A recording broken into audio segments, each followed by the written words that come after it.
Nós, meus queridos amigos, estamos felizes porque damos muito valor à hora do culto. O facto dos irmãos estarem aqui nesta hora mostra que para vós o culto é importante.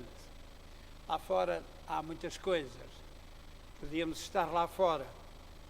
Podíamos estar a fazer muito que o mundo também faz.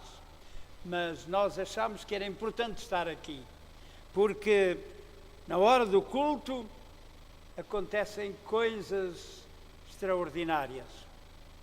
Este é um tempo muito especial, que deve ter um valor para nós muito grande, porque é um tempo dedicado a Deus. Meus irmãos, o tempo que nós dedicamos a Deus tem de ser muito importante. Não pode deixar de não ser importante. Aquilo que nós dedicamos a Deus é sempre importante.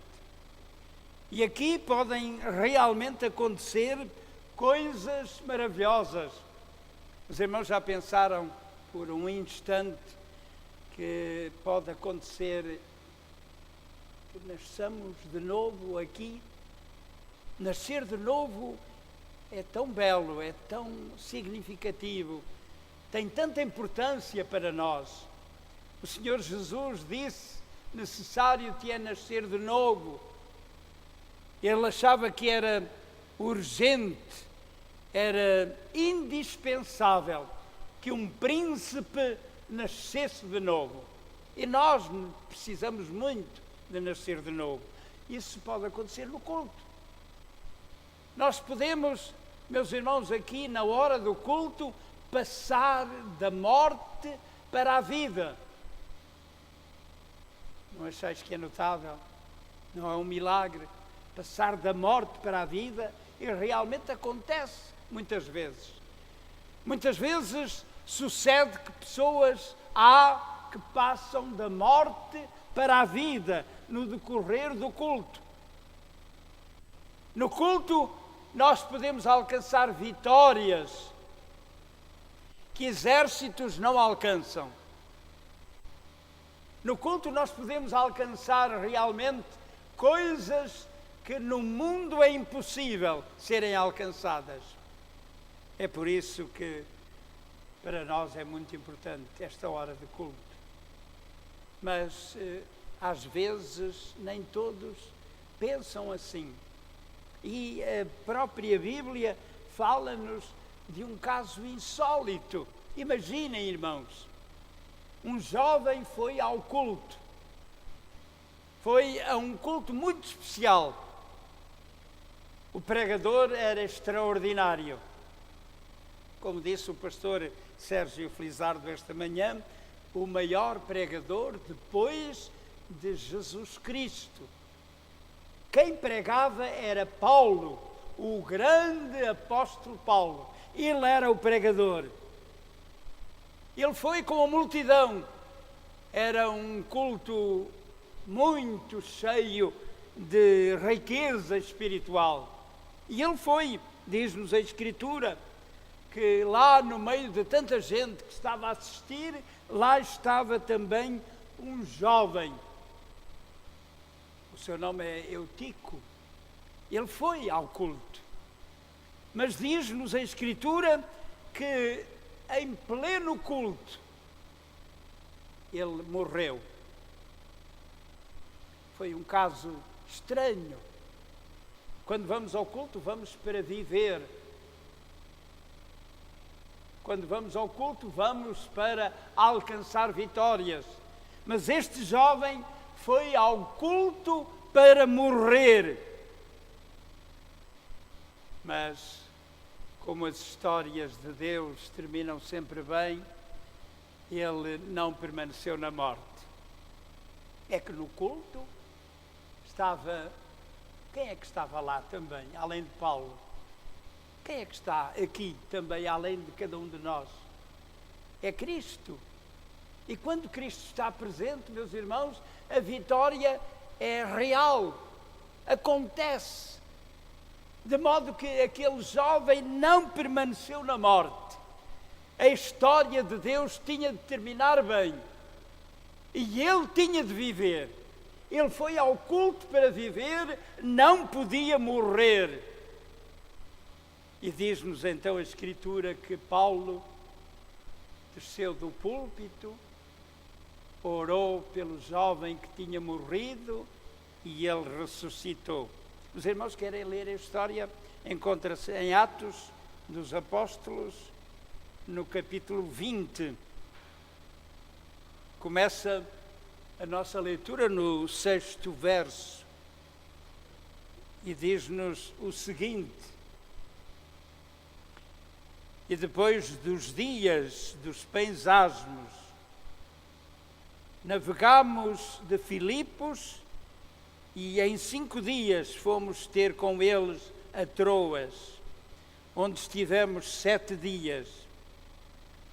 E no primeiro dia da semana, ajuntando-se os discípulos para partir o pão, Paulo, que havia de partir no dia seguinte, falava com eles e alargou a prática até à meia-noite. Às vezes, alguns irmãos reclamam quando nós terminamos 5 minutos depois. O apóstolo Paulo, que era o maior pregador de todos os tempos, alargou a prática até à meia-noite. O que é que os irmãos diriam de mim se eu ficasse aqui a pregar até à meia-noite? O que é que diriam? Que eu não era António dos Santos, não é? Não era de maneira nenhuma, se ficasse aqui até à meia-noite. Mas Paulo alargou a prática até à meia-noite. E havia muitas luzes no cenáculo, onde estavam juntos. E estando um certo mancebo, por nome Eutico, assentado numa janela, caiu do 3º andar, tomado de um sono profundo que lhe sobreveio durante o extenso discurso de Paulo, e foi levantado morto. Paulo, porém, descendo, inclinou-se sobre ele e, abraçando-o, disse: não vos perturbeis, que a sua alma nele está. E subindo e partindo o pão e comendo ainda, lhes falou largamente até à alvorada. E assim partiu, e levaram vivo o mancebo e ficaram não pouco consolados. Que o Senhor Deus nos abençoe. Meus irmãos, história mais estranha. O culto que foi realizado, que devia servir para viver, para aquele jovem serviu para morrer. Mas havia alguma razão para que isso acontecesse. O que aconteceu com ele realmente foi estranho. Não pode acontecer conosco. E se vos falo deste assunto, é para que nunca aconteça conosco. Em primeiro lugar, nós encontramos aqui a escolha de um lugar insólito. Ele quis assistir ao culto de onde? Diz a Escritura que ele assentou-se numa janela. Ele não foi para o meio da congregação. Ele decidiu ir para uma janela. Foi dali que ele quis ouvir, que ele quis assistir ao culto. É estranho este lugar, não é? Imaginem os irmãos chegarem aqui e assistirem lá de cima, numa janela. Ali há uma janela. E assistirem ao culto ali. Nós não iríamos ficar muito satisfeitos, não iríamos ficar muito contentes. Às vezes eu não fico contente quando algumas pessoas vão para a galeria. Hoje só lá estão os nossos técnicos. Mas há muitos lugares aqui embaixo. Mas algumas pessoas, por alguma razão, querem ir para a galeria. Querem ver da galeria as carecas das pessoas que estão cá embaixo. Querem ver como é que estão os penteados das pessoas, de como é que as pessoas estão vestidas. Então vão para a galeria e dali veem tudo, lá de cima. Olham de cima para baixo. Aquele jovem quis assistir ao culto, sendo um culto tão importante, quis assistir de janela. Meus irmãos, mas não vos recomendo esse lugar. Afinal, quem está na janela está dentro ou fora do culto? Quem assiste à janela, assiste realmente dentro ou assiste fora? Porque é que ele fez aquela decisão? Estava muito calor na sala, havia muita gente, ele quis distanciar-se dos outros. Qual seria o motivo? Mas, meus irmãos, este é o símbolo espiritual de muita gente ainda hoje. Há muita gente que vem ao culto e assiste de janela.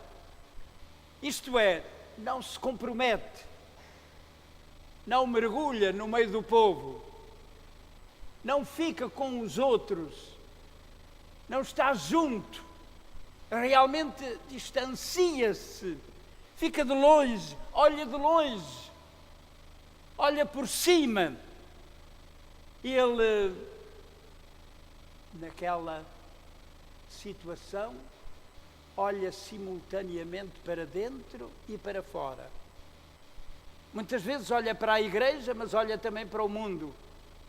Fica entre dois amores e fica ali sem saber qual deve escolher. Se deve realmente estar com a igreja ou se deve permanecer no mundo.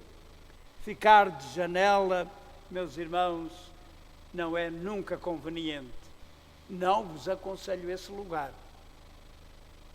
E este jovem, mal aconselhado certamente pelo seu coração, viu que não devia ter escolhido ficar ali para ouvir o grande sermão do apóstolo Paulo. É interessante que a Escritura diz-nos que ele de repente começou a perder a visão. Era inevitável. Quem estava à janela, quem estava a ouvir alguma coisa que se passava lá dentro, mas ao mesmo tempo quem estava também atento ao que se passava lá fora, começou a ter sono. Não conseguiu manter a atenção devida, cuidada, para aquilo que era tão importante que estava a ser dito. Imaginai o sermão do grande apóstolo. Mas este jovem não estava atento e assim facilmente ele caiu numa sonolência, como tantas vezes acontece. Há tanta gente que vem ao culto e fica sonolenta, adormece, realmente não está desperta. Nós às vezes nos púlpitos, os pastores veem muitas coisas e veem muitas vezes as pessoas estarem cansadas durante o culto, não é? Ficam com algum sono e por isso de repente começam a cochilhar, de repente começam a ter algum sono e adormecem, alguns até adormecem. Durante algum tempo tínhamos um irmão aqui que até ressonava, sentava-se ali no último banco e durante o culto nós às vezes ouvíamos um barulho e se tomávamos atenção era ele que estava a ressonar. O sono era tão forte, era tão grande que ele até ressonava durante o culto. O apóstolo, meus irmãos, bem podia pregar, mas aquele jovem estava tão cheio de sono que não ouvia o que era tão importante, o que era tão urgente. A palavra do Senhor nos diz que nós devemos estar despertos. O apóstolo Paulo, escrevendo à igreja de Laodiceia, dizia que a igreja precisava urgentemente de colírio para os olhos, para que não adormecesse. E o grito que vem das Escrituras é sempre: desperta, tu que dormes. E nós temos que estar despertos para ouvir, para saber, para comungar, para participar. E como ele estava com sono, como ele adormeceu e estava sentado à janela, os irmãos já podem imaginar o que começou a acontecer. Ele começou a perder o equilíbrio. Sabem como é que faz o pêndulo do relógio, não é? Ele começou a ir de um lado para o outro, a adormecer e a andar assim. De repente, ele caiu. Tinha de cair, porque perdeu o equilíbrio. Naquela hora tão importante, naquele momento tão especial, naquela ocasião quando ele devia estar tão atento, ele realmente perdeu o equilíbrio, deixou de ter firmeza. Ele devia ser firme para lutar contra aquela astuta cilada do diabo, porque não deixava de não ser uma cilada do diabo. E a falta de firmeza, meus irmãos, nele foi uma tragédia. Como é sempre uma tragédia, a nossa falta de firmeza. Ainda hoje de manhã o pastor falou acerca da necessidade de sermos firmes. Há muitas coisas que se introduzem na igreja e os crentes têm de ficar firmes nas suas convicções. Nós temos de saber em quem temos crido. Nós temos de estar seguros de tudo aquilo que o Senhor nos ensinou.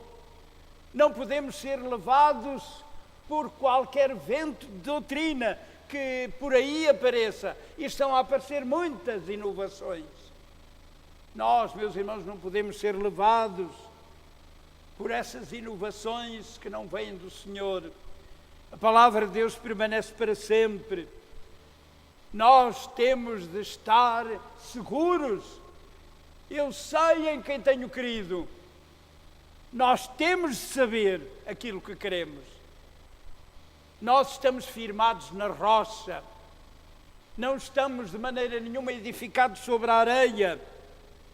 Nós precisamos de ter a garantia de que nada nos abalará. E vede, meus irmãos, o que aconteceu a este jovem. Estando assim a perder o equilíbrio, estando assim sonolento, ele perdeu a sensibilidade. Que pena. Imaginai que ali estava o grande apóstolo Paulo. O que ele dizia era tão importante. Nós sabemos o que ele certamente estava a dizer pelas cartas que ele escreveu. Todas as palavras que ele proferiu foram certamente como diamantes. Nenhuma palavra foi supérflua. Nenhuma palavra foi dita sem um significado muito grande. Mas aquele jovem perdeu totalmente a sensibilidade. Não ouviu nada. Já não era capaz de discernir acerca das suas necessidades e acerca daquilo que o Senhor lhe estava a oferecer. Meus irmãos, que tragédia quando nós perdemos a sensibilidade. Há instantes ouvimos o grupo de louvor cantar este bonito hino. E nós certamente ficámos tocados no coração. Fomos sensíveis àquela mensagem. Alguma coisa nos falou. Mas há muita gente que vem ao culto e torna-se insensível. Podemos cantar o hino mais belo. Pode acontecer o que há de mais elevado espiritualmente no culto. Mas isso não toca a pessoa que está sem sensibilidade, que já não é desperta para aquilo que vem do Senhor. E ele perdeu a sensibilidade e caiu. É curioso, meus irmãos, que naquela época, nós estamos no primeiro século, em Troas não era de maneira nenhuma vulgar haver edifícios de 3 andares. Diz a Escritura que ele caiu da altura de um 3º andar. Não era comum.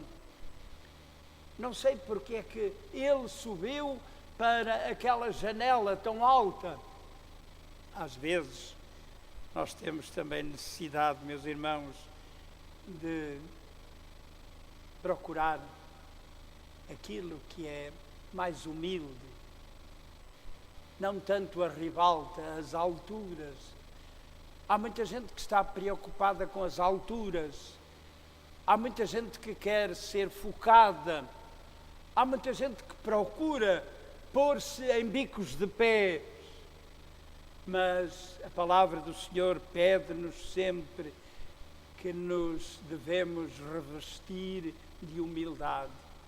Deus continua a dar graça aos humildes.